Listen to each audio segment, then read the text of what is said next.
말씀은 제사장 위임식, 임명식에 관한 내용입니다. 이 말씀을 보면서 우리가 분명히 기억해야 될 것은 이것은 유대교 제사장의 이야기가 아니라 나의 이야기다라는 사실을 우리가 기억해야 합니다. 왜냐하면 베드로전서 2장에 성도의 신분은 왕같은 제사장이다라고 했기 때문입니다.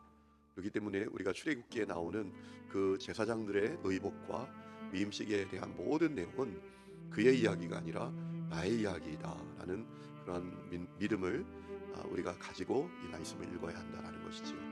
자, 먼저 오늘 주목해야 될 것은 제사장의 직무는 그저 감당하는 것이 아니라 위임식을 하고 감당해야 한다라는 것입니다. 여러분, 제사장의 직무가 얼마나 소중하고 중요한지를 자기도 알고 또 보는 이들도 알도록 하기를 원했다라는 거예요. 여러분, 때때로 우리가 살아가면서 형식이 뭐가 중요하냐라는 생각을 갖기도 하지만 형식이 왜 중요합니까? 형식을 통해서 우리가 그 얻는 메시지가 있습니다. 여러분, 내용도 중요하지만 그릇이 중요한 것처럼 우리가 어떤 형식을 통해서 그 형식이 우리에게 가져다주는 메시지가 있다라는 겁니다. 그래서 제사장도 그럴 수 있어요. 그저 맞는 옷 입히고 바로 시작하면 되지만 위임식을 갖도록 했다라는 거죠. 이 제사장 위임식을 통해서 주님이 주시는 메시지를 분명히 얻기를 원했다라는 겁니다. 자, 어떻게 합니까? 먼저 우리가 1절 말씀을 보면 이 위임식의 목적이 거룩함이었다라는 겁니다. 내가 그들에게 나를 섬길 제사장 직분을 위임하여 그들을 거룩하게 할 일은 이러하다라는 겁니다. 여러분, 제사장에 있어서 가장 핵심되는 요소는 거룩함이었습니다. 십자가 복음으로 왕같은 제사장 된 성도에게 핵심이 무엇입니까? 거룩함이에요. 여러분, 거룩함은 선택이 아니라 필수입니다. 자동차를 사면 필수적인 게 있고 선택할 수 있는 게 많이 있습니다. 썬루프를 할 건가 말 건가, 타이어 크기를 얼마나 할 건가. 여러분, 그 선택은 해도 그만 안 해도 그만입니다. 그러나 자동차의 엔진은 얼마나 중요합니까? 거룩함이 그와 같다라는 것이죠. 여러분, 성도의 핵심은 거룩합니다 라는 사실을 기억하시기를 축복합니다. 잘못하면 신앙생활을 하면서 거룩함을 우리가 하찮게 여길 때가 있어요. 나 어떻게 거룩하게만 사냐?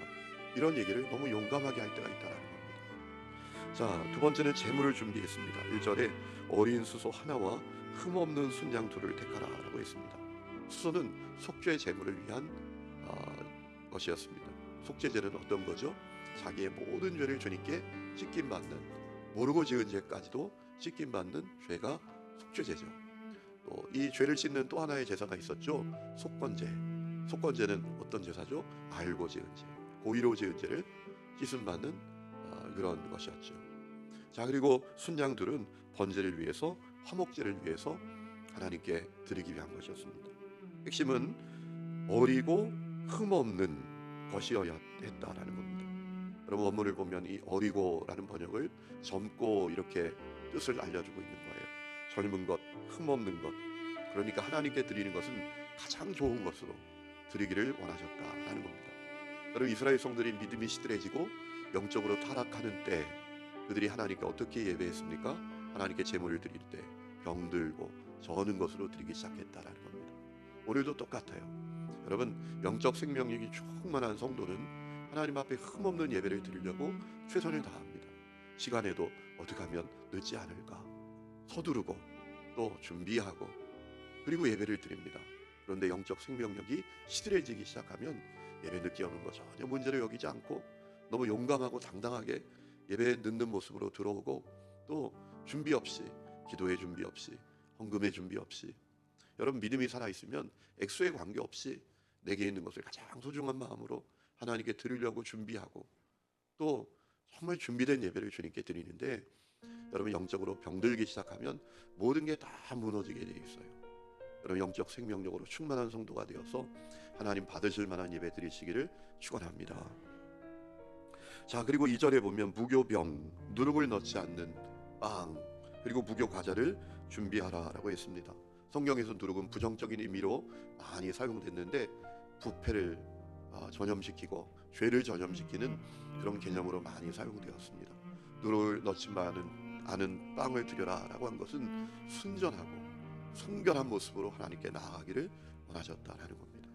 여러분, 하나님을 향하여 우리가 순전한 마음을 가져야 할 줄로 믿습니다.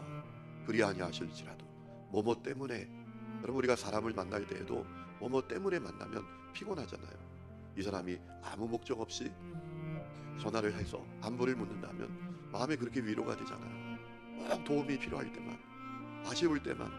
어제도 저희 동기 목사님들이 1박 2일 동안 만나서 1년에 한 번 수련회를 하는데, 밥 먹는데 그래요. 옆에 있는 어느 동기가 앞에 있는 동기를 보고, 야, 너는 언제든지 그냥 전화하고 싶은 사람이야, 그러더라고요. 그게 순전한 거잖아요. 그렇죠? 뭔가 꼭 받아낼 게 있고 요청할 게 있고 아쉽고 얻어낼 게 있어서 여러분 만나자고 한다면 그 만남이 얼마나 피곤해요. 부담되고. 여러분 하나님을 향하여 순전한 마음을 가지시기를 축원합니다. 그리 아니하실지라도 주님 한 분만이면 충분한, 주님 한 분만이면 아무것도 필요 없는 그런 마음이 우리의 마음이 될 수 있기를 축원합니다. 자, 그리고 세 번째는 3절에 보면 제사장을 회막문 앞에서 물로 씻겼다라고 했습니다. 여러분, 왜 회막문 앞에서 씻겼을까요? 회막문 옆에 뭐가 있습니까? 큰 물두멍이 있습니다. 그 물로 씻기는 거예요. 왜 씻깁니까? 깨끗하도록, 거룩하도록 씻겼다라는 거예요. 여러분, 성도는 씻어야 합니다. 날마다 예수의 보혈로 회개해야 합니다. 여러분, 누가 거룩한 자입니까?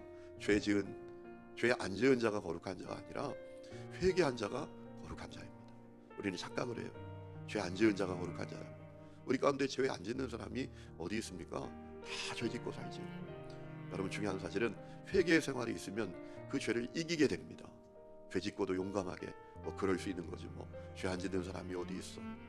그리고 양비론으로 어설프게 누구 봐, 나는 그보다 훨씬 낫잖아. 여러분, 이런 마음으로 회개하지 않으니까 마음이 강팍해지고 죄를 두려워하지 않고 양심에 파이 맞는 상태까지 발전하게 되는 겁니다. 날마다 죄를 미워하고 아파하고 회개하면 거룩해지는 거예요. 죄를 이기게 되는 겁니다. 오늘 그 은혜가 우리 가운데 있기를 원합니다. 그리고 네 번째는 준비된 제사장, 이제 옷을 입고 머리에 관 쓰고 여호와께 성결이란 순패를 달아야 했다라는 겁니다. 제사장으로서 입어야 될 마땅한 의복을 입어야 했다라는 것이죠. 여러분, 오늘 왕같은 제사장 된 성도도 마땅히 입어야 될 옷을 입어야 합니다. 믿음의 옷이고 사랑의 옷이고 소망의 옷을 우리가 입어야 합니다. 데살로니가 교회의 성도들의 특징은 무엇입니까? 그들이 믿음의 옷을 입고 있었어요. 그래서 믿음으로 사는 겁니다. 그리고 소망의 옷을 입었어요. 그래서 고난 가운데에도 인내하는 거예요. 소망이 없으면 어떻게 인내하겠습니까? 그리고 사랑의 옷을 입어서 그들이 수고했습니다. 땀 흘려 섬겼습니다. 여러분, 우리에게도 제사장으로서 입어야 될 마땅한 옷이 입어지는 은혜가 있기를 축원합니다. 그리고 다섯 번째는 7절에 보면 관유를 가져다가, 이제 구별된 기름이에요. 올리브 기름인데 거기에 아주 좋은 재료들을 섞은 그런 기름을 제사장의 머리에 부으라라고 했습니다. 여러분, 성경에서 기름은 하나님의 영, 성령을 말합니다. 제사장이 옷 입는 것도 중요합니다. 위임식을 갖는 것도 중요합니다. 중요한 것은 하나님의 영으로 충만해야 합니다. 성령으로 충만하기를 원하셨다라는 겁니다. 그리고 기름을 붓는 것은 권위를 부여하는 거예요. 제사장으로서의 권위를 가져야 함을 알려주신 것입니다. 여러분, 오늘 우리도 날마다 성령 충만하기를 원합니다. 성도의 품위를 갖고 살기를 원합니다. 우리가 삶의 자리에서도 예수 믿는 자로 품위 있게 살아야 돼요. 나만 알고 나의 유익만 구하는 약삭 빠르게 내 것만 취하는 그런 사람들이 아니라 성도의 품위가 우리에게 있어야 한다는 것이지요. 마지막 여섯 번째는 8절부터 9절까지 말씀을 보면 제사장 아들들에게도 제사장의 속옷을 입히고 관을 씌우고 띠를 띄워야 한다라고 했습니다. 제사장의 자녀들도 어릴 때부터 제사장의 직무가 얼마나 소중하고 중요한지를 알고 잘하도록 했다라는 것입니다. 여러분, 오늘 우리가 왕같은 제사장으로 자녀의 신앙교육에 관심을 가져야 합니다. 그저 나의 믿음이 내 믿음이 아니라 내 자녀의 믿음이 되도록 우리가 힘을 써야 합니다. 여러분, 신명기 6장에 보면 너는 말씀을 즐거워하고 항상 너 마음에 새기고 너 자녀에게 부지런히 가르쳐라. 에베소 6장에 주의 교훈과 훈계로 양육하라, 말씀으로 양육하라 라고 했습니다. 그래야 믿음의 명문 가문이 되지요. 오늘 성도들의 자녀들 가운데에도 하나님을 모르는 자녀들이 얼마나 많습니까? 예배의 자리에 있지 못한 자녀들이 얼마나 많습니까? 여러분, 여러분의 믿음이 여러분의 자녀들에게로 이어지는 은혜가 있기를 축원합니다.